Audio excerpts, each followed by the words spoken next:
Hey, welcome back to the Cash PT Lunch Hour podcast. I'm your host, Aaron LeBauer, and today my special guest is Gray Cook. If you don't know Gray and you're a physical therapist, you've probably been sleeping under a rock, but I wanted to say I'm super excited to have Gray on the show. He doesn't know this, but I've been learning from him for a long time without having met him, and that's the beauty of the internet and growing and scaling a large business. And some of the principles that he's learned were what I intended or thought I was going to learn when I went back to PT school. So Gray, thank you so much for helping me, helping my practice, and join us on the show today. No, thank you. And thanks for showing up in the parking lot a while back. You were just walking around and we just met and I was having a typical day on campus, but you brought some energy that day and Yeah. I'm glad we met and I'm glad we're doing this. Awesome. Yeah, So- I appreciate it. Yeah, I just was passing through town. I was like, well, let me stop off and see if anyone's home. And I'm glad I caught you guys. So thank you. The joke here in Chatham, Virginia is, Gray, where's your clinic? And I'm like, you take a left at the light. And then they say, which light? And I'm like, you didn't listen. There's only one. Right. I was on a bike ride in northern Maine. I was doing some bike touring and we got lost and we asked the kids, say, where do we turn to go here? And he said, oh, it's way down past Johnny's house. And we're like, which one's Johnny's house? Well, it was just the next house a mile down the road. Yep. So awesome. Well, what I want to do is just ask you a few questions just to hopefully maybe give people a little bit more insights about you, but just so I can learn a little bit and kind of set the stage for where we're going.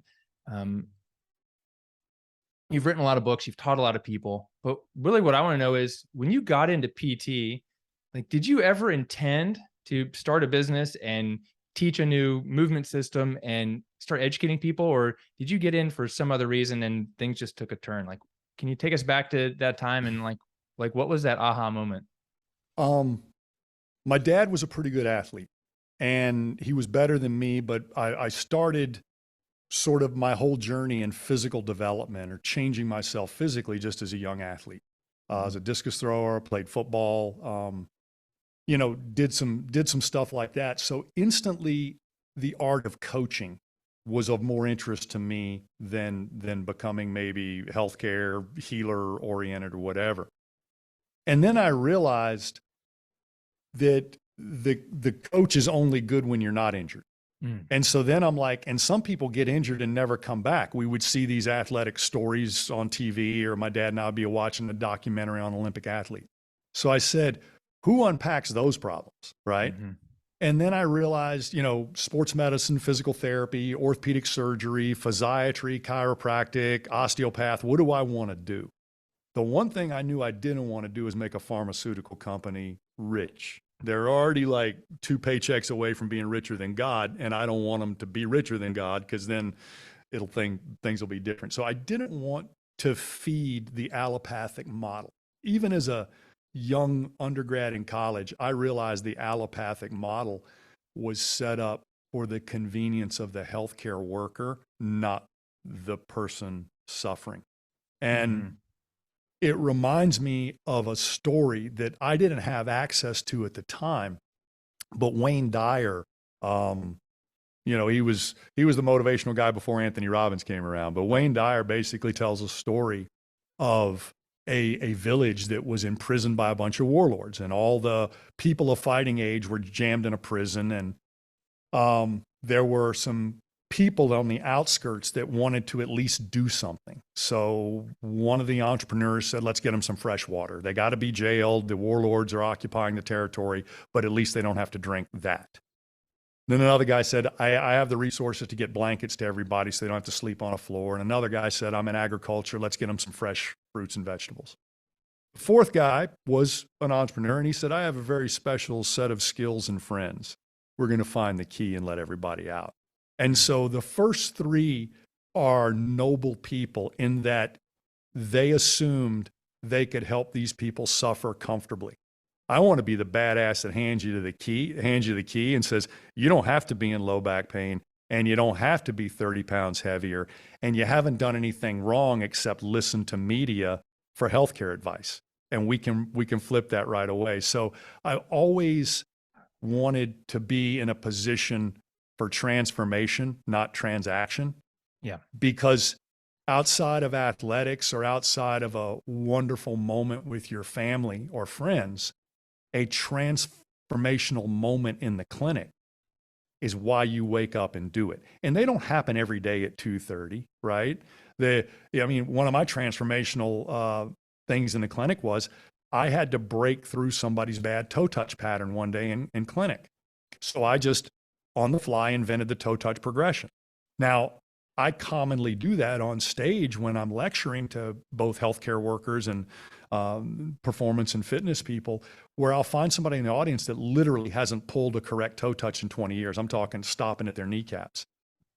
And obviously you got to pick your person, right? But I'm pretty good at pattern recognition, so I can tell as they're coming up on the stage, they're like, yeah, I've had fascial work for years, my posterior chain, I've got a lumbar disc, I've got fallen arches. They're just giving me the structural arguments of why they can't touch their toes.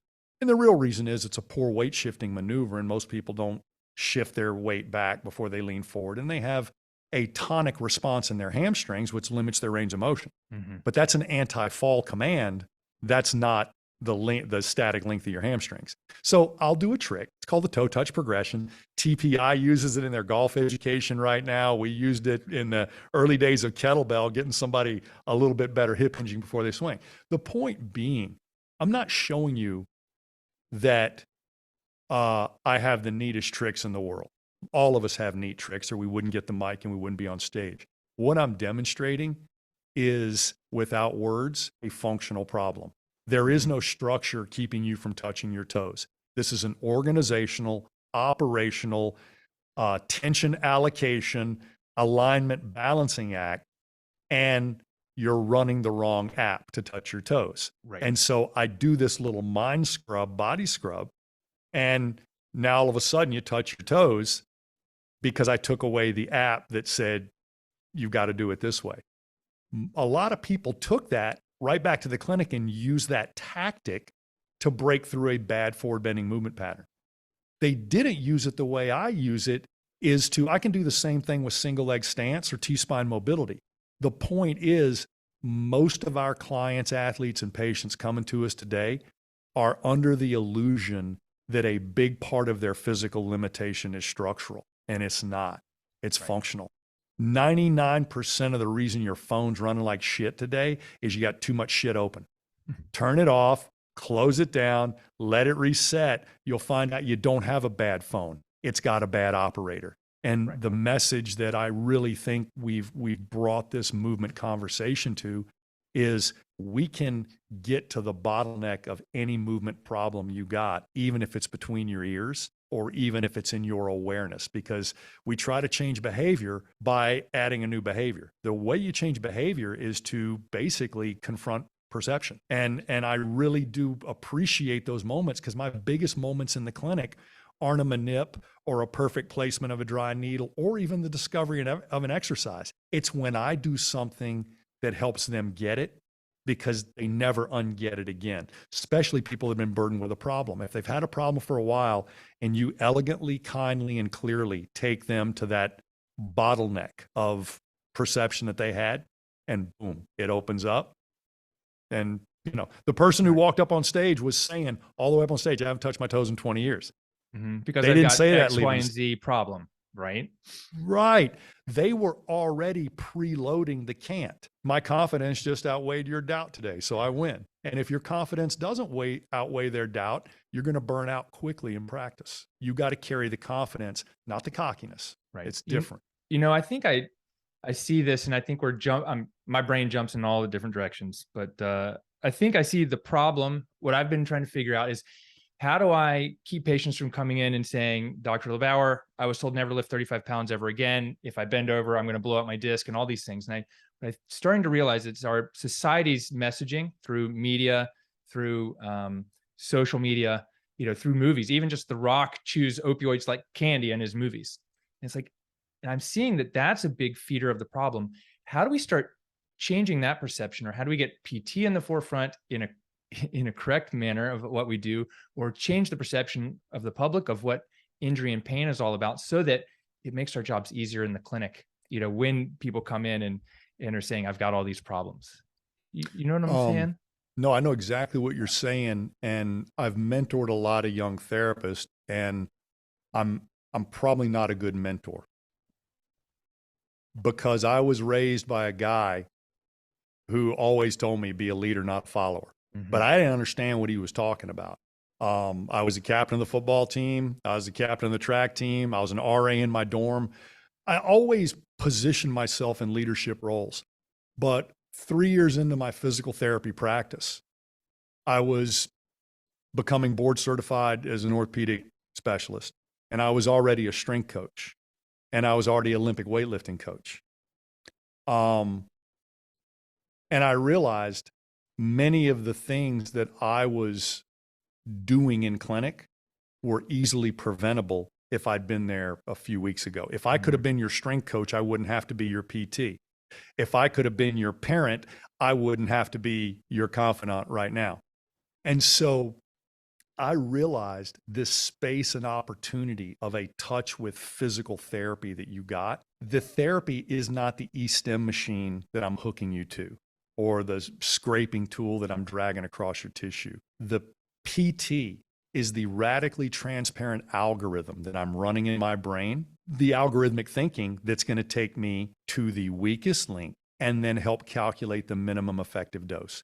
It sounds lackluster because I'm arguing for minimums here, not maximum. Because if you talk to a sleep expert, you're going to wind up in a 68-degree room that's totally dark, and the TV goes off at 10 o'clock, and all the kids are on Ambien, right? So everybody in the space of advice argues for optimization. Right? But it's They not, just, but optimization isn't always accessible. Nope. If I've told this to young clinicians, and I'll tell it to your audience too. If you're sitting at making a clinical decision and you have a choice to remove a negative or add a positive, remove the negative. If they need 3 bourbons to go to sleep and they're wondering if a little green tea in the morning would undo that, it won't. Remove the bourbon. You can hold on to the green tea or you can drink it. It doesn't matter. But the flaxseed shake, it doesn't beat the drive-through twice a day. It just doesn't. So when I'm basically seeing people who are representing regional interdependence, they have multiple musculoskeletal issues and a focal point of pain. How do I justify treating the whole body and stuff? I go to the bottleneck. I literally do. And I don't guess at the bottleneck. I let a movement hierarchy tell me your bottleneck. And what I mean by that is in the developmental sequence of learning to walk, we see head and neck control. We see kids picking their feet up. We see them rolling. We see them doing things. And I honestly think that if you value taking a history of a patient, realize that every bit of that history ran through their frontal lobe and their conscious experience. But if I ask you if you can ass to grass deep squat with your heels flat, and you say yes, and then I ask you to and you can't, I'm going to believe your subconscious mind, not your conscious mind, because you have what we call a confidence reality disconnect. The objective information I just collected on your movement pattern, or I could do it on a force plate, camera, goniometer, doesn't matter, and what you think is a normal squat are disconnected.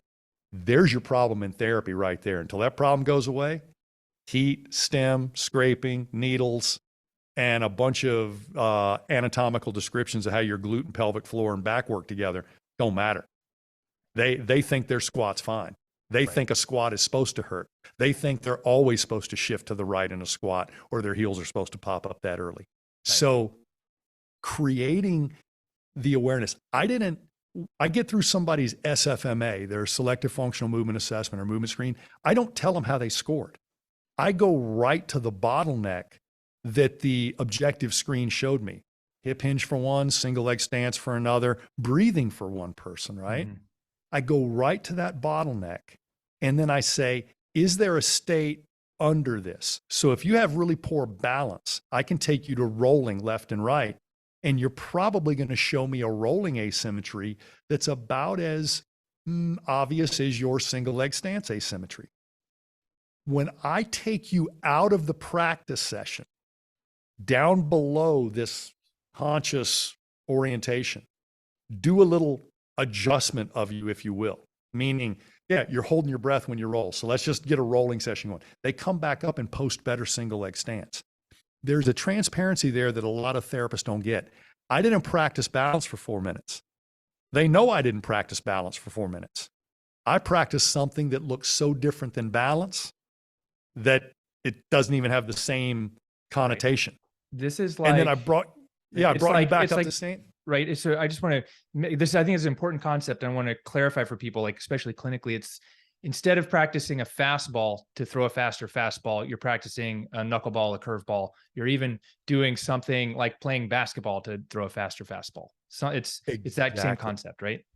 Exactly, because we know if you've ever learned, I've got actually probably 2 learning disabilities I didn't know about till I got in college. I'm ADHD and I got dyslexia. So I'm just like, hey, let me take the C, because the way you guys want me to learn is going to take me 25 hours a day to get an A, but I can coast by at a C, and the effort to get a B from you people, right? Because if you have a reading problem and every test you're taking, even in science and mathematics, is sentences, you're done, right? Anyway. I have the same issue. When you have a learning disability, or when you're trying to learn optimally, chunking information is extremely important. 5 and 10 minute chunks, smaller than that if you're frustrated. But getting out of the domain you're trying to overthink and getting into a natural balance, reaction, timing, orientation, coordination that you still have. So a lot of low back patients retain the pattern to do quadruped diagonals, the classic bird dog exercise that everybody does, but nobody could speak a half hour on why that's so important. Where would I go if they can't do that? And what do I do if they can? If they can't bird dog, get them to rolling. And if they can, you better be taking their ass to half kneeling as quick as possible, because they're not going to be here enough visits for you to polish each of these patterns to perfection. You use them just like a rock climber advances up the wall. That could have been a better hold, but I didn't have a better hold, but I had to get up the wall. So you do. So when I break down somebody's problem, I know they got a sleep problem. I know they're 30 pounds overweight. I know their O2 sat's about 96 or 97 right now. And I know they're probably dehydrated. Any exercise at all is probably going to stir up more inflammation than healing. What do? The very first thing I do is find out that fundamental movement pattern that doesn't provoke pain and also creates just enough challenge to make them aware, but not enough to intimidate them. Right. That is where we sit. If this is the biggest bite you can chew, more on the fork doesn't do anybody any good. And the more I tell them and the less I let them experience. So if I tell you, Aaron, you got a balance problem, I'm going to say, get up off the floor. You will use one leg more than the other because you will pick one half kneeling as opposed to the other one.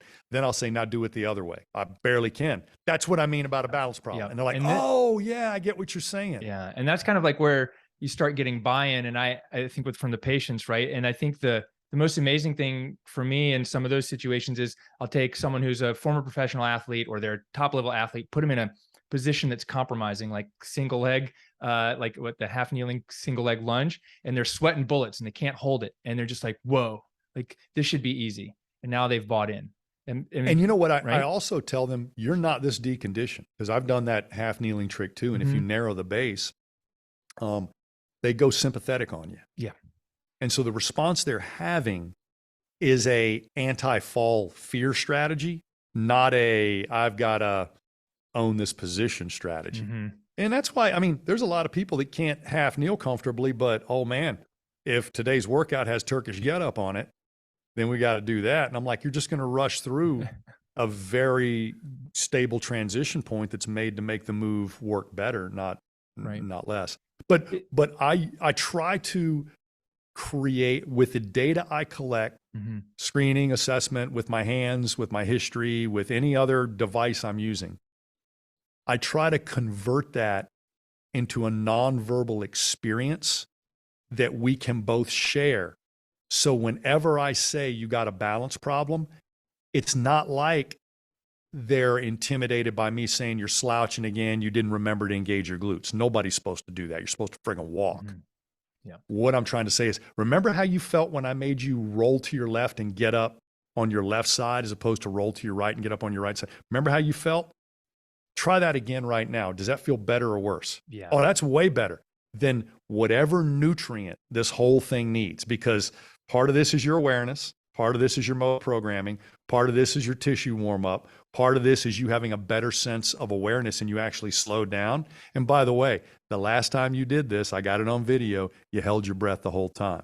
Right. I think, Now I think you're that's not. what's so effective, at least for me, what really clicked when I started using SFMA in our practice was that it wasn't about making people think about moving. It was giving them some external input or challenge that improved their movement and saying, oh, how did that feel? Or what, remember what you felt like, rather than do these, like breathe, let go, tighten your glutes, do 10-step process that I can't even remember and people can't conceptualize in their bodies, but it's the feeling that they're getting during that session, I think, is what's been the most powerful change for people.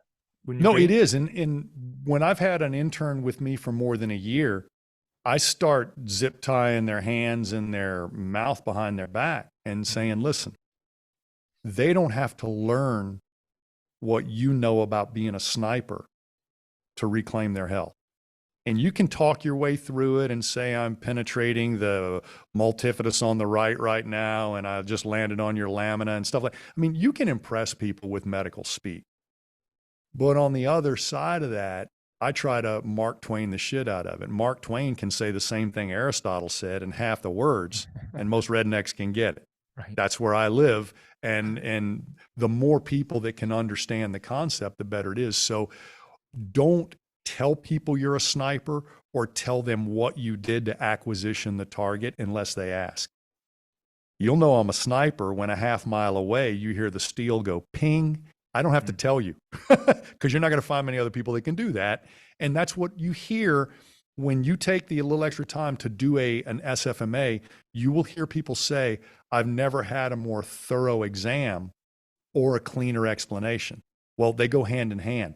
Because I left no stone unturned, I knew which one was the next one in the way. It's not the only problem you got, but it's the only one I want your help with. The rest is my problem, right? Yeah. And I'll unpack that, because the cool thing is when you get to the weakest link and when you work from the minimum effective dose, meaning if you're on the weakest link and it ain't changing, you're not doing what you're doing enough, or you're doing the wrong thing. That's it. And so it's a really easy place to come out of. But once we got the minimum effective dose, if I've got a compliance issue, I can't let you off the hook for any less than this, because we're not going to make the progress you're paying me to make, and I don't need your money that bad.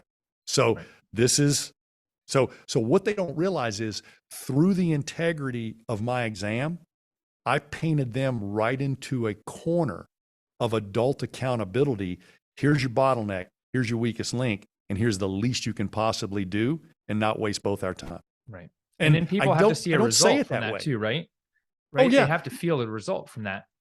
Like They do, versus, right. but I'm not just saying that. I'm gonna back it up, meaning because the movement model has been, the functional movement model has been underplayed, and the structural model and the pharmaceutical model and the pain control model have been overplayed.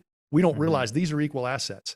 Right. I know everything every other clinician knows about the chronic pain model and some of those behaviors. I know, all these other things, but the fact that we don't play the functional test retest as much as we do the structural test retest, right? Yeah. And so every person who's ever had an x-ray has degenerative changes. And they tell me that like I'm supposed to be impressed by it. I'm like, if a baby's been walking 3 weeks, somebody's going to say they got degenerative changes, man. I mean, they're just saying what they see.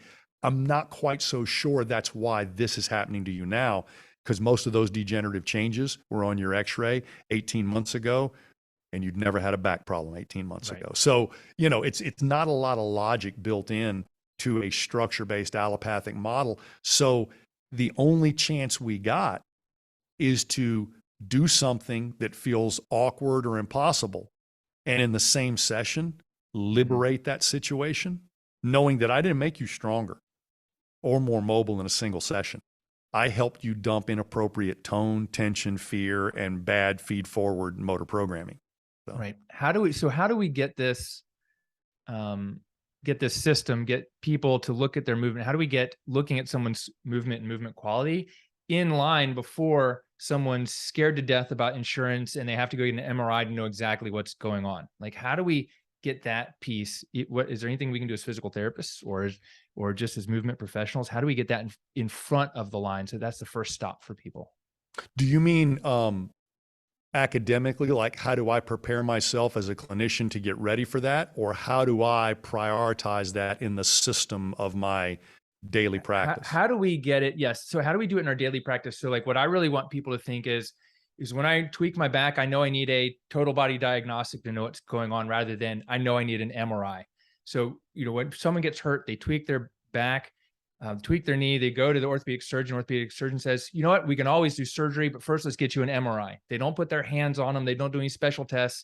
They use the MRI as a diagnostic tool, not as a confirmation of a diagnosis. Or when there are red flags, they just use it across the board. Like, I won't see you unless we have an MRI first.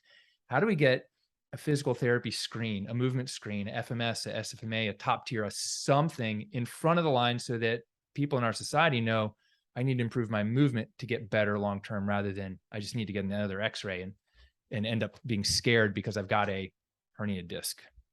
Well, if the person is truly interested, Yeah. I would say we've got to argue both sides of this thing fairly.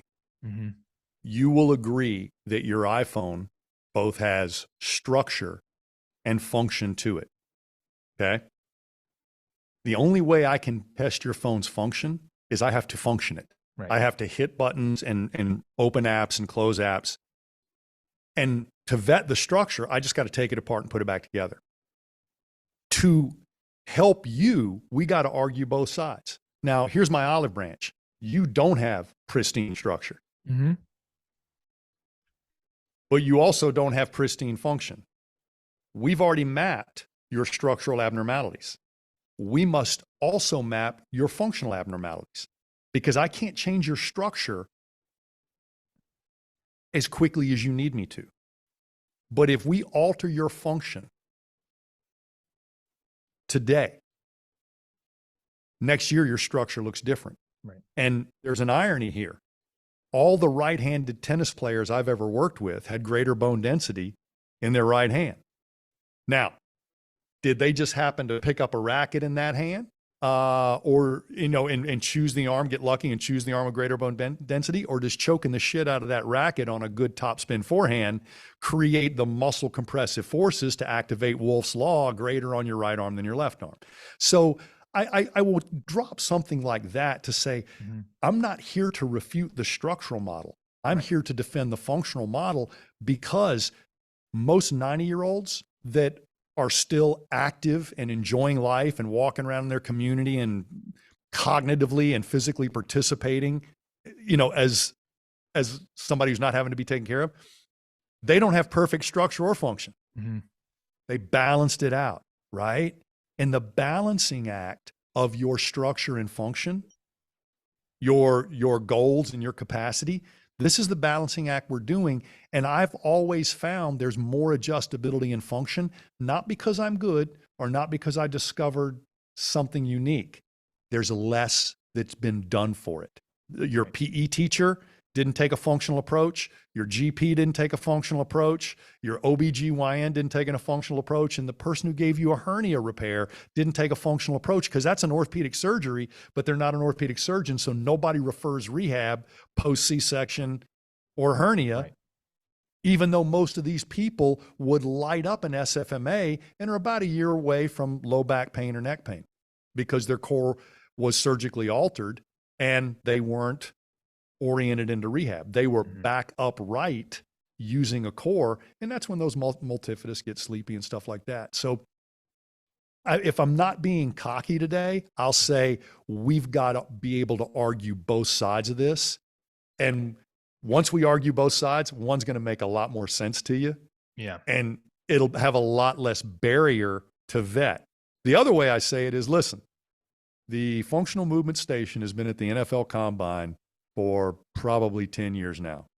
Not everybody going through the NFL Combine gets an MRI, but guess what every one of them gets? A movement screen. Mm-hmm. So It's low barrier. It tells me way more about you from head to toe. Does it take the kind of dive that an MRI does? No. But I tell you what, you flunk a movement screen bad enough, we'll get an MRI. You can pass an MRI. It doesn't tell me a thing about your movement screen. Right. So, I'll argue it one way or the other, but I swear, making the clinical decision to screen and assess whole movement patterns first is almost like a person who calls himself an eye doctor not having the eye chart. It all starts at the eye chart, right? Which like, line is blurry? See? It's like, it doesn't matter what your eyesight is if you can't see, but if you can see using a glasses or contacts or some tool, some different functional, like, what's it called?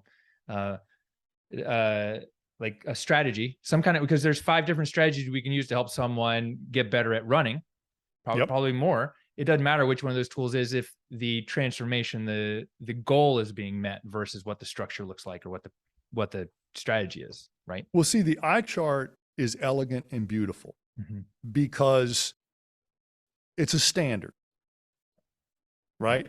The letters are a certain size to correlate with the 20 feet back you're supposed to be.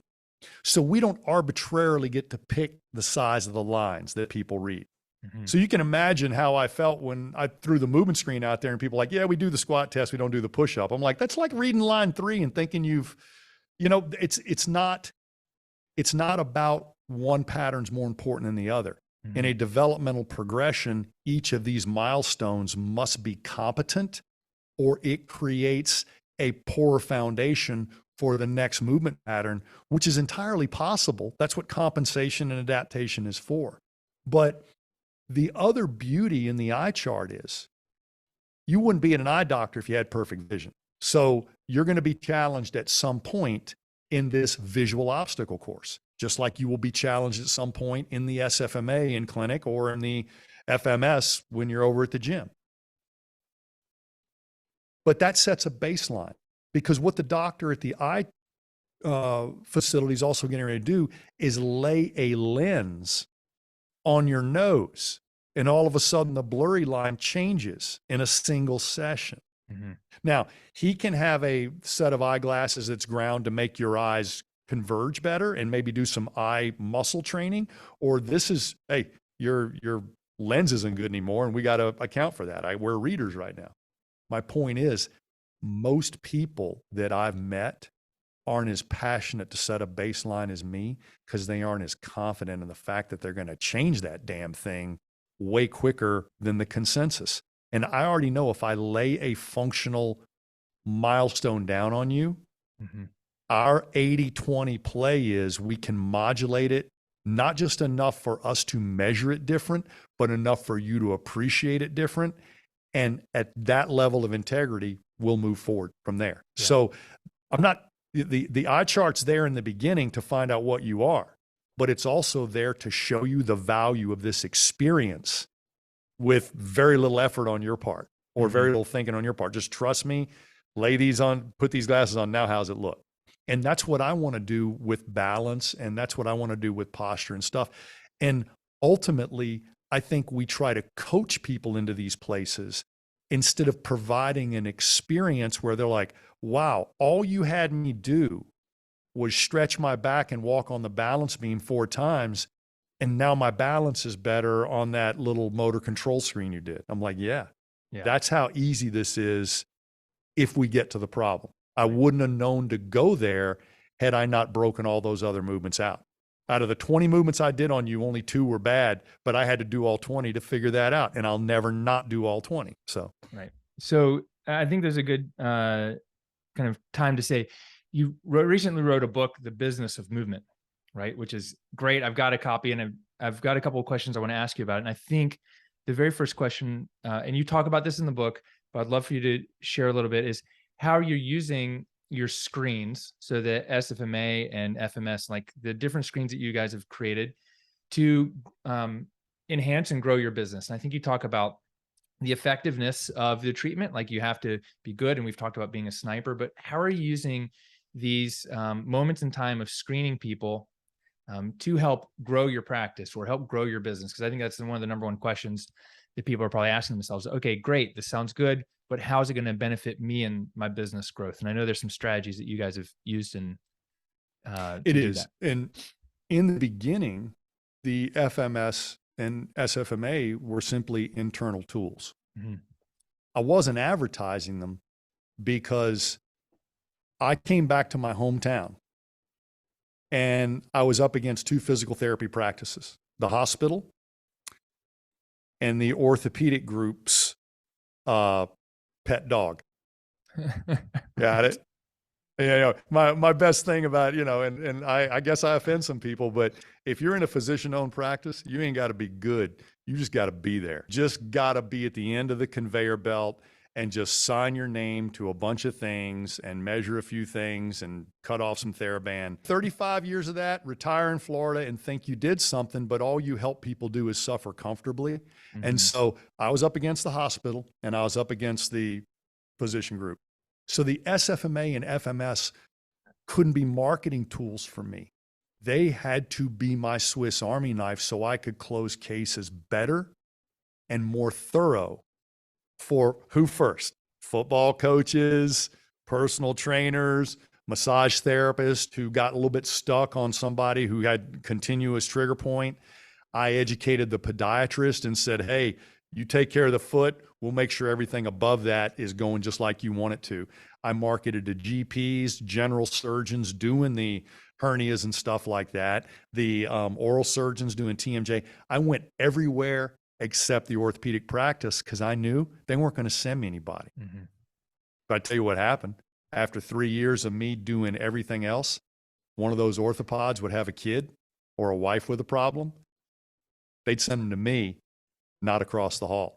All right. So don't think I wasn't aware of that. I didn't rub their face in it because they didn't know how to make money as an orthopedic surgeon without also having the kickback from physical therapy to get through. Mm-hmm. And that's just like somebody selling a bunch of Herbalife in their waiting room. Obviously, you can't make enough money in healthcare. You got to sell me all my supplements too. That's fine if you do. But I guess where I'm going is, first and foremost for me, it helped me close a case and do my job better. And mm-hmm. from that, it then did become a point of, how do you guys do things different? And I would say, why? So what I would literally say is the first thing I would do if you have the SFMA credential, which is our clinical base movement screen, I would literally go on the FMS website and find out how many trainers and strength coaches in my area understood the FMS. Number one, I wouldn't go to them unless I was FMS certified. I got a lot of clinicians that love the SFMA, but they don't understand the FMS. And the FMS is how I discharge people. I don't discharge you with an SFMA. I would like to be ambitious enough to think I can run a long-term projection. I'm not doing it because I think you'll get a perfect movement screen. I can actually design a better, more sustainable workout for you in the future and with your trainer or with your coach if I have an FMS. The SFMA helps me diagnose you. The FMS helps me prognose active people going back to more than sedentary environments. So number one, own both credentials and then go and say, hey, I want to match wits with you. If you guys ever want to get together and do some screens together for friends and family, I'll do that.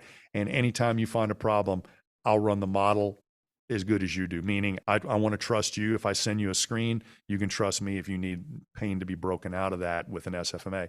So start building the bridge of those people that could be referral sources. And if you're the only one in the area that knows it, I mean, a long time ago, I would hold workshops for trainers in my area just to come learn about one movement pattern. They already check out if I try to teach them a whole screen, but I was teaching them enough to refer, or I was making them aware that when you get a referral from me, I know exercise as good as you, so don't freelance this thing, okay? Hold them together for 4 weeks until I can take the ropes off of them. They want to pay you money. They can't afford me anymore. But let's do this together for a month and then do what you need to do. And most people respected that. They respected that transparency, and I built the network from there. That, and we covered all the football games for free for a while. Mm-hmm. Now, you better be sure we had on windbreakers with our logo on the back, but parents, coaches, and it took me about 3 years to completely marginalize my local hospital and the orthopedic group. They didn't close down. They just didn't get any of the business I didn't want them to have. Wow. So. That's awesome. That's so great. What do you think, like, when running your practice and running your online education business, what do you think were the one or two most pivotal moments or things that happened to you, or aha moments where you saw a problem and you were able to, create something new? Like, looking back, like, what would you say was kind of the, like, that spark that took you to another level with your business growth, leadership, management, et cetera? Because I was trying to be respectful Mhm. of clinicians, strength coaches, athletic trainers, chiropractors, I didn't know how to say, if you don't get standard operating procedure, we can't be peers. Mm-hmm. Doesn't mean I'm better. Doesn't mean you're not. We're doing two different jobs, right? There's a pilot in the cockpit with a clipboard, and there's one who just takes a swig of bourbon and says, I can figure this out. And I hate to say it, but you're only going to want to fly with one of those people. Clinicians are often highly intimidated when another clinician wants to banter this problem, okay? And that's almost like saying I'm a fighter, but I hate to spar, right? This is not personal. I'm not trying to one-up you. I'm trying to learn something too. But when I got to match wits with Greg Rose, an amazing chiropractor and biomechanist, it ain't pretty, right? But I can bro hug him on the beginning and I can bro hug him on the back end, and we do fine. So the very first thing I did is I saw how many clinicians were overly sensitive and intimidated by me saying, hey, if you don't run it like this, it's probably not going to run, and then, well, we don't have time. We don't. And I'm like, then only do SFMA on Tuesday and Thursday. Mm-hmm. In 6 months, you'll see those cases close quicker because you're on the problem quicker. But I think I didn't come out of the gates. I came out of the gates a little humble, a little apologetic, saying, this is a practical tool.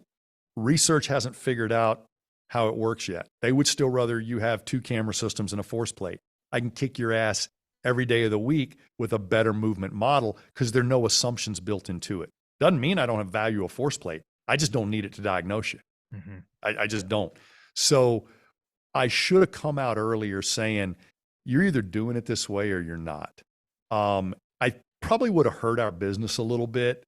But at the same time, now going back and getting people, please don't treat the functional battery of tests that we assembled as a buffet that you're educated enough to consume. If you come on board and you're thinking efficient, not effective, you will arbitrarily delete tests you don't understand. And that is the worst time to delete a test. You're going to delete a test that you're intimidated by or don't know. If they were to flunk this test, how would I intervene and correct that? So I think what we really have is when we teach people assessment, we unpack the holes in their manual therapy, in their knowledge of exercise, in their knowledge of movement screening, patterning, balance control, and stuff like that. And one of the things that I try to tell the orthopedic physical therapist I work with is, listen, all I'm doing is throwing the neuro component right back in. Never assume that an orthopedic patient doesn't have an equally burdened neurological system and perceptive behavior system. And so you can talk labrum, meniscus, and psoas all day long. If they don't know how to hip hinge, you're always going to have those problems, right. And if they do, you might still have them, but you could go 10 years without having to have any scopes on these areas. So I think my one regret is I wish I could have found a kinder way to say, if you're not going to fight the Gracie way, then don't call it Brazilian Jiu-Jitsu. Just say I'm a really good street fighter that likes to go to the ground, but don't say you're, don't say Right. the Gracie school is bro hugged you, because Yeah. different. And when I got to get into curriculum and certain schools started adopting the model, I'm like, drill this stuff, because we don't fall to the level of our education. We fall to the level of our training and our drilling. So if you can't get through a top tier SFMA in 2 minutes, then I don't care how long you take. You're overanalyzing something that was meant to be a fluid, dynamic representation of their abilities and bottlenecks. Yeah. So. Yeah. No, I get it. I agree. I think it's important. There was one other thing in the book that you said that really made that stuck out to me. And you said new concepts on the leading edge of any field rarely come out of evidence. Right. Can you explain a little bit about what you mean about that and why that's important? Well, they do come out of evidence, but not the kind that we're used to consuming in journal articles. Mm-hmm. Okay. I think the FMS was already a very well-respected tool in the NFL and in the all 6 SEAL teams before any journal article ever recognized that. And some of the researchers that did initially want to unpack the movement screen didn't even get certified in the movement screen, and therefore did the scoring criteria wrong on many of their first FMS articles. Now, I wouldn't try to comment or do research on kettlebells if I wasn't certified, and I definitely wouldn't try to comment on CPR to the Red Cross if I hadn't at least gone through the training. But there were a lot of PhDs out there that just saw this out of left field movement appraisal. So there's nothing in the, how can I say, the evidence-based practice that told us to take a functional approach. My gut told me, holy shit, I've got a page worth of data on this person, and I still can't tell you if they can deep squat or not. And it's a universal, fundamental representation of core stability, hip mobility, ankle mobility, and actually balance strategy. If somebody can deep squat, they're not going to have a big trouble getting up off the floor. And if somebody can't, it's going to look different. And so there was just so much,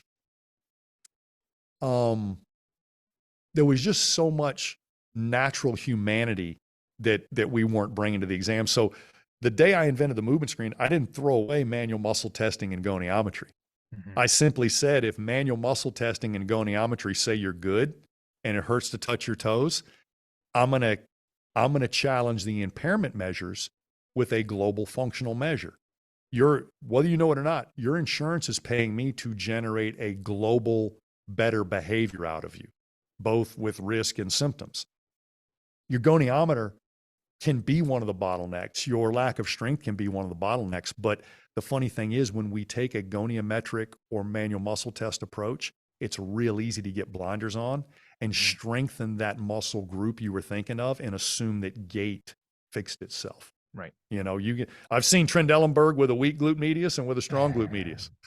so the glute medius isn't the bottleneck here sometimes. And I think it goes back to what you said in the beginning, where it was like, instead of making you suffer less, I'm going to figure out how to get you out of the door, out of the room.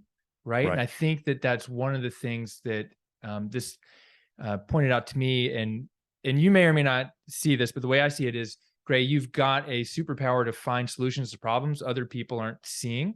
And you said, hey, I found something that means something to me. Let me prove it myself and then go teach it to other people. And I think that that's one of the things that a lot of people don't realize, is that there is a value in doing something that's not the way it's always been done, because that's where innovation happens.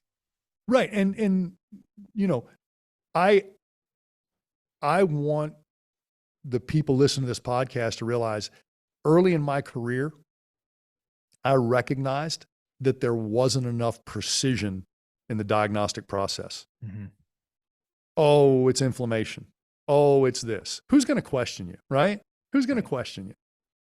So I said, I need a local and global appraisal of movement.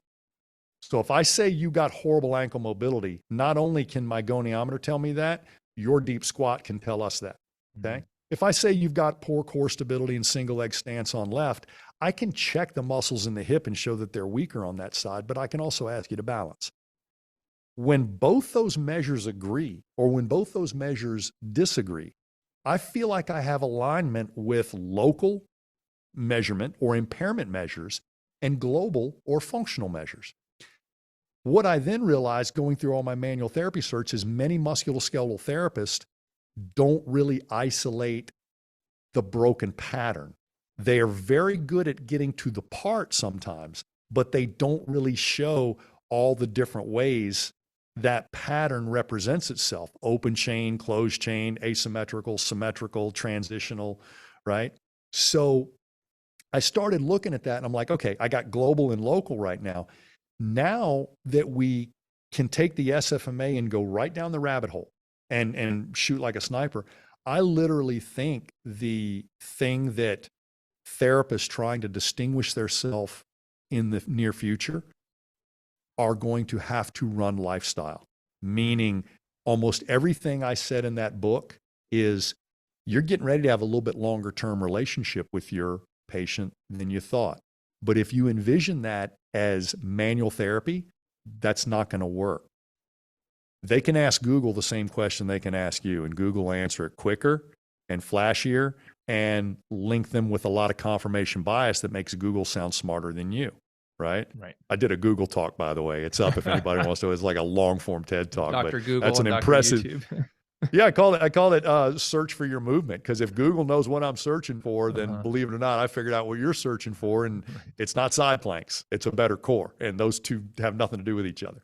But when we go at this, I honestly think that when somebody decides to pay cash for your service, they're probably the same kind of person that can afford a wearable. Mm-hmm. So I can have an objective conversation about your sleep right now. If you got on a Garmin watch or an Oura ring or a Whoop band or a Fitbit, I can have an objective conversation about your sleep, your steps. My Oura ring does my O2 sat when I sleep right now. When I had COVID, I could talk to my doctor about my temperature over a 24-hour cycle. So the first thing I want your listeners to understand is, if your client has already picked you, it doesn't mean they have disposable income. It means they value your service. Upstream from a movement problem is poor sleep, hydration, breathing, and an inflammatory diet. Downstream of a movement problem is activity level, BMI, and incomplete rehab from the last thing you just did. I want that in the room. I can probably shave 3 treatment days off you by doing that. And I don't mind doing that. I don't mind telling you that, because you already know I'm trying to maximize value. And I'm also trying to say, the more, I don't say home exercise program, the more self-care you'll do, the quicker we'll both be happy with this. If you become independent quicker, that doesn't cost me a dime. I got somebody waiting for your slot. It's not, this doesn't run that way. But periodic touches with me as you transition back to a fully independent life are going to be high value, because we're not going to do the SFMA in a month. We're going to do the FMS and YBT in a month, because you want to be playing more golf next spring. Mm-hmm. So that's the transition of this. And so we met on low back pain. We're going to finish taking 4 off your handicap, not because I'm a golf coach, because I realize if you can only walk 9, your game is deteriorating as you play 9. Yeah. So now I look at the wearable. Now I'm very involved in creating self-care apps, so I can basically line up the dominoes that get your musculoskeletal system ready to change. And if I'm issuing a corrective exercise on a sleep-deprived, dehydrated person with a breathing problem, it's not going to stick. You're writing a document and you're not hitting save on it. And so breathing screens, wearables, a quick talk. I'm not trying, when I have a nutrition talk with somebody, I'm not having the weight loss talk. I'm saying the 4 most inflammatory foods on the planet, right? Refined sugar, alcohol specifically, gluten, and dairy are going to light you up. I ain't saying you got to quit this. I'm saying for the next 2 weeks, if you could figure this out, you're going to be carrying a more honest inflammatory load in your low back. So I can treat the local back inflammation as opposed to the global lifestyle inflammation that is now a complicating factor. And so if we're impassioned to find regional interdependence, meaning, oh, why would I work on a shoulder when you got a stiff T-spine? You wouldn't. You'd fix that too. Why would I work on your low back if you've got insomnia? I'm not going to win. The insomnia is going to win. So I don't have to be a sleep expert, a nutrition expert, a breathing expert to do this. I know the minimum acceptable O2 sat I want to see at night. It ain't going below 97. If things are good, I need your heart rate variability to be here. I don't want you running a temperature at night. I don't need you eating after 8 o'clock. All these things are an inflammatory burden that E-stem and ice ain't going to take care of. So I just talk unbelievably plain like that to people. And when they go reference me, on Google, they're like, wow, he's getting ahead of the game. That's how you distinguish yourself in a market where you consider the service high value. Yeah. So, wow, that's awesome. It's incredible. Gray, before we wrap up, is there anything else you think people listening should know about, or anything else that maybe I didn't ask you about that we should finish with? No, those people listening that are in a practice where I guess you're the chief and you got at least 1, 2, maybe 5 or 10 Indians, right? Right. I have always pulled my team close. I would rather have 10 clinics with small teams than an equal number of employees under one roof, because it's easier to serve people with dialed in teams.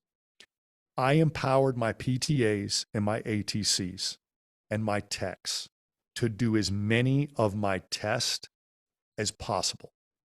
Not because I'm too good to do it, but because I think the level of letting your staff, like one of my PTAs, best manual muscle tester. We used a JTEC device, handheld manual muscle tester.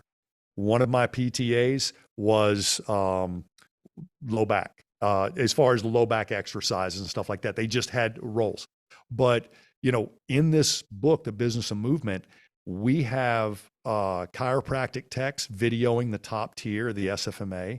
We've got ATCs helping my discharge with a movement screen. Right now, we've got techs that feel very comfortable having conversations with our clients that do have wearables.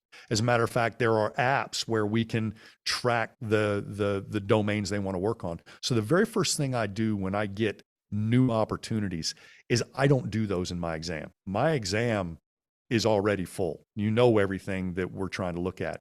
So the on-ramp to get to me should unpack valuable information that makes my staff feel like way more than an usher from the waiting room to the exam room. No, you are part of this unpacking process.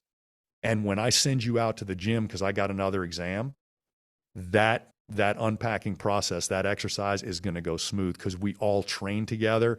We all know the metric. So I never did my own manual muscle test, and I rarely did my own balance test, but I deferred to who did the test. So if I thought I did something to change balance and send them back out for a repeat and it wasn't better, I owned it. My PTA said, nah, balance didn't change. I got to own it in front of the patient and in front of them. Now, part of my job is make sure that doesn't happen too often. Right. But as long as it's happening less than 20% of the time, I'm an expert. Yeah. So that, believe it or not, if you've got somebody who's building a staff and building a team, you got to own that book first. You got to walk the walk first. And you got to be willing to consume the services that you're providing. Once done, you got to take care of each other. So we get a new screen, we get a new app, we get a new test. We do it in-house on a Thursday night over pizza and see, how do we unpack this? How do we talk about this? How do we value this? One of the first things we came up with is we're doing an SFMA on every person in this clinic. And that created a huge obstacle. I said, well, we ain't got to do it on day one.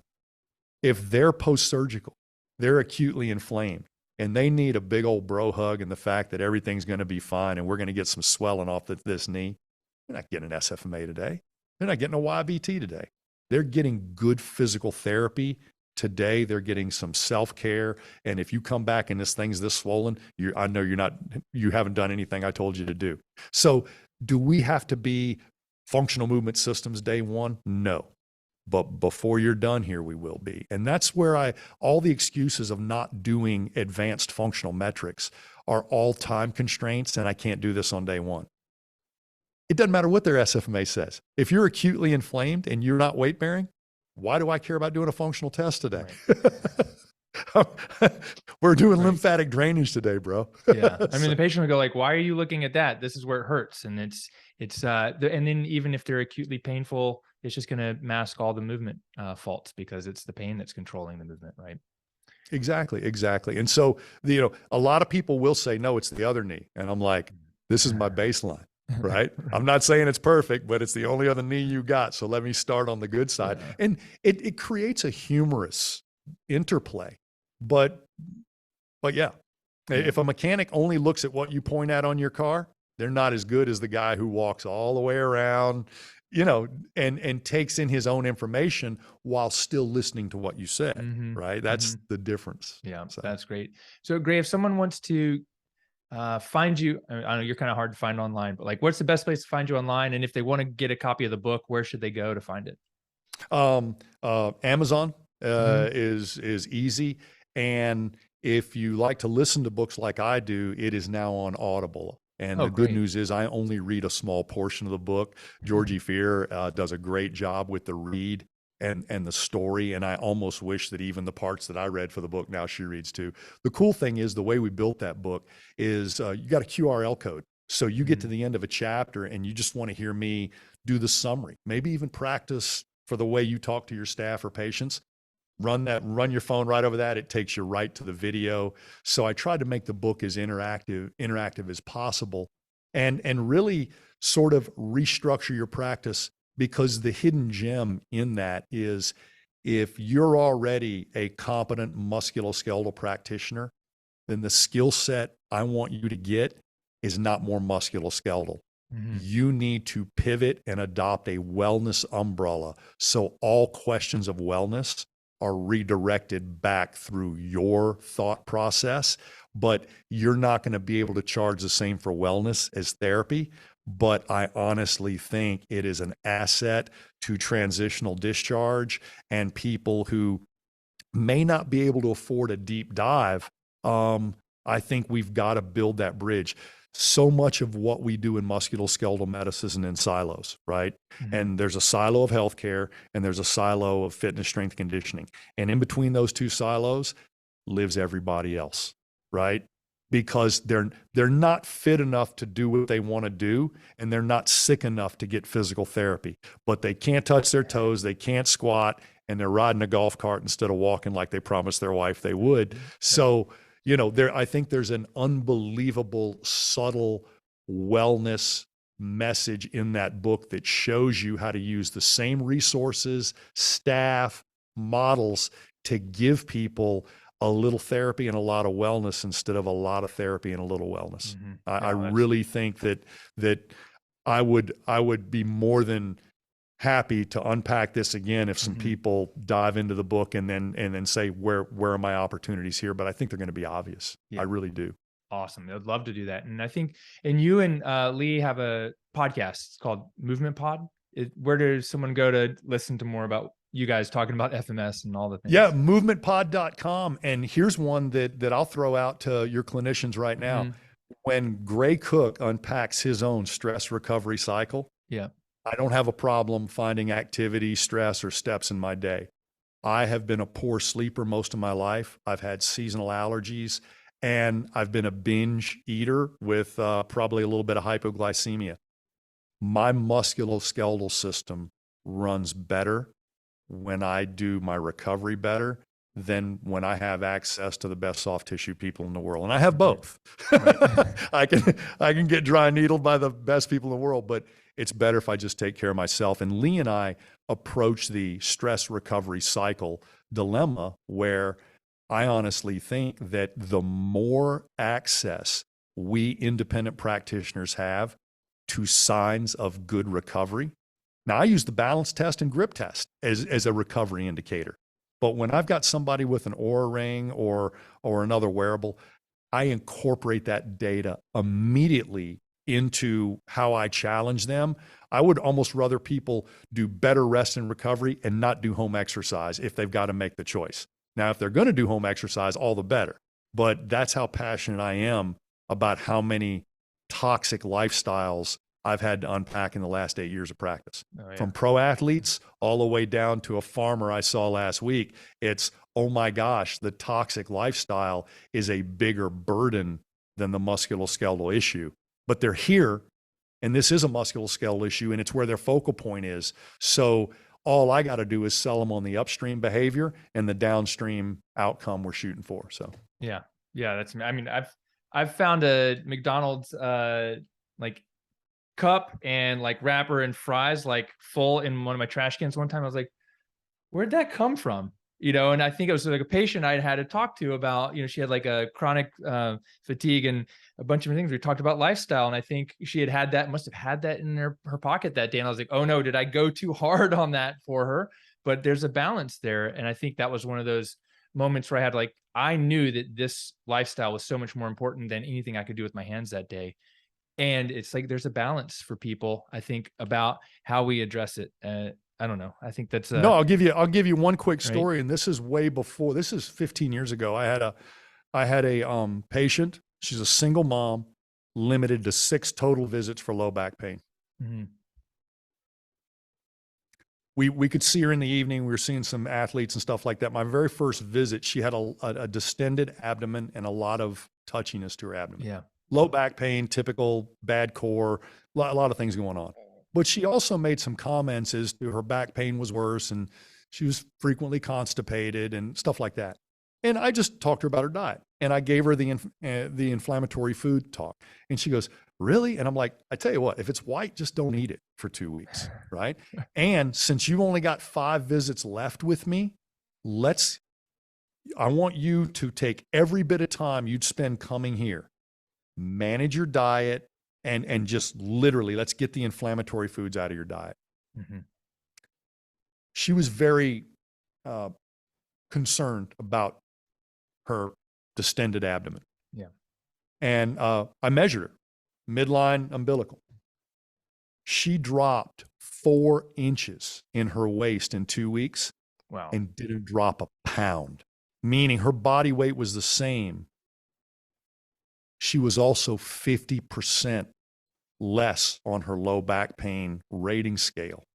Her single leg stance was better, and her toe touch was almost complete. I still had a bunch of work to do on her hips, but I waited on those other 5 visits to let her realize that there's no way in 6 visits without you eating better and realizing that that was part of the problem, that this is going to get here. So that was me sort of laying up in physical therapy, because she could have easily quit before I collected for those other 5 visits. Right. But I honestly cared and measured her and told her, I've experienced this personally. I've done this with other people.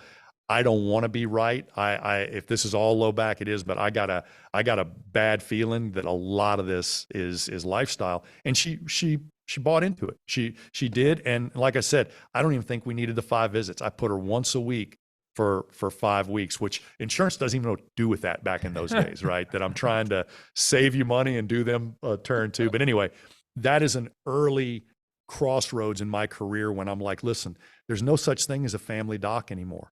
There's no such thing as you just talk to your neighbor over the fence and get your counseling that way, right? Everything is a formal therapeutic relationship.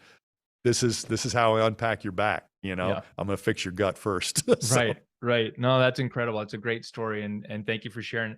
Gray, this has been really awesome to have you on the show, to hear about some of the things that you're doing, what you're up to, and how kind of the systems and strategies that you're using have helped you with your business, your practice, helping people. So thank you again for spending time on the show with us today. I really appreciate it. No, thank you. And our workshops are easy to find. We do them virtual. You can do online at your own pace, or every now and then we still do live workshops. But we're finding the virtual, we're having a lot of good case studies, meaning we teach the course and unpack a case on those. The podcast, I think our most popular one this season was on low back. So the most recent one was stress recovery. We've had a lot of, we've had Kelly Starrett on there. We've had Katie Bowman on there. And these are people I'm just personally interested in their own turn to movement. So if you're into some of the movement topics we unpack, you can watch them on YouTube and listen to them on any podcast thing. The audiobook can be gotten on a Kindle or paperback, and it's also Audible. And if people lean in, there's going to be some new stuff coming out of our camp pretty quick in education and resources. So great. I'm excited. And I think that we talked earlier, what we're going to do is, as this episode comes out, we're going to run a contest on Instagram for you're going to give away a couple signed books. And I think I even got Matt to agree to some swag or t-shirts or something to put in there. So if you guys are listening, right, and this episode's just come out, go check our Instagram at Aaron LeBauer and Gray's, the Movement Pod. And we'll have some information up there about the giveaway and how you can enter to do that. Yep. And anything you want to see from what we do, functionalmovement.com, that's the website. Everything we've ever taught or done is somehow on that as well. So yeah, it was awesome. Well, it's been it's been a huge resource to me and my practice and our patients here. And so I just have to thank you for that, because I came into PT already knowing how to do manual therapy because I've been a massage therapist, and it was the missing key that I didn't get in PT school about how to become a better sniper and clinician. But also one of the things that really impressed me when I came to your first course was, I think Kyle was up there. He said, this is what you do before your manual therapy intervention, no matter whether it's, needling, MFR, or anything. And it was very inclusive of all of the interventions. And I really appreciated that too. So thank you. Well, no, and I want to say this because I think one of your talents is not just business. I think that you represent what I like in a clinician who's also running a business well enough to advise others. You became effective before you obsessed on efficiency. And I've worked for a lot of big hospitals and a lot of healthcare organizations that brought me in for efficiency and didn't allow me to upgrade the effectiveness. And I'm like, hey, if you're selling shit, it doesn't matter how cheap it is, right? So at some point, we got to raise the bar, and then the market, the environment, and our own need for efficiency will slick this process up. But you got to get more effective than your competition, and you won't do that efficiently. You will become efficient. But if you're not better than them, you can't afford to out-advertise them. So it's almost a losing game. So I commend you on that, the fact that you knew you had a very effective manual therapy touch and enough feedback to say, all right, now that I'm probably delivering a better result, I got to get that efficient or I still won't be able to compete. But I think most people put efficiency first, and they burden themselves and their staff. But there is something exhilarating about taking a small staff and becoming significantly better than your competition before anybody knows about it. Yeah. And then they will. So they will. The work speaks for itself, but also it's the it's the being effective and having great work, but then also being able to say, here's the one thing that you need to work on. I don't need to overburden you in your home life. Just do these one or two things, and it just, people go, wow. Like that. Well, people used to do that in our own community. They'd be, I think we had an old guy laying on a table one time in the clinic, and there was a NASCAR driver on one side and an NFL player from Green Bay on the other side. And he's looking left and right, like, what are y'all doing here? And they're like, hey, this is where we get our answers. And it was one of those things where the funny thing was, he was impressed, but we as the staff were doing the exact same thing 5 years earlier before anybody noticed. So our standard operating procedure that brought those guys in from hundreds of miles away had not changed since the day we did it. It was just the after effect and ripple effect of what we had done. So, yeah. Wow. So number one lesson is stay in the game. Don't quit. Keep going. Don't quit. If you got something that's working, don't quit. Yeah. Right. No, and you know what? If you're effective, you won't burn out. You may overwork yourself sometimes, but if you're transforming lives and you're doing it in a good way, you won't burn out. I find that burnout is most endemic on people who don't feel they're making a change or don't feel they're in an environment where they can. My dad told me that. I was in a practice one time and we were having a heart-to-heart, and he said, do you trust who you work with? And I said, no. He goes, get out. And then I hit him with like 16 butts, but I got a house and I got a farm and I got that. He goes, you didn't ask me that. All right. Get out. And he was right. And it was the best move I ever made. FMS happened 2 years after that. Wow. So yeah. That's incredible. Well, Gray, I'd love to keep chatting with you, but I know you got to go, and I think I got something coming up too. So if we need to do this again, I'd love to do that, to unpack some more, but I really appreciate you being here. And hey, everyone, go to Instagram, check us out, look for that giveaway, but go follow Gray, Movement Pod, and the Functional Movement. I think you guys have a Instagram for that as well. We do. Their courses and programs have been really helpful for us and many of our clients. So thank you for joining us. Gray, thanks again. Don't quit, keep going. Find the effectiveness, or the effectiveness before the efficiency, and don't stop, never quit. And we'll see you on the next show. Thank you so much. Thanks, brother. Thank you.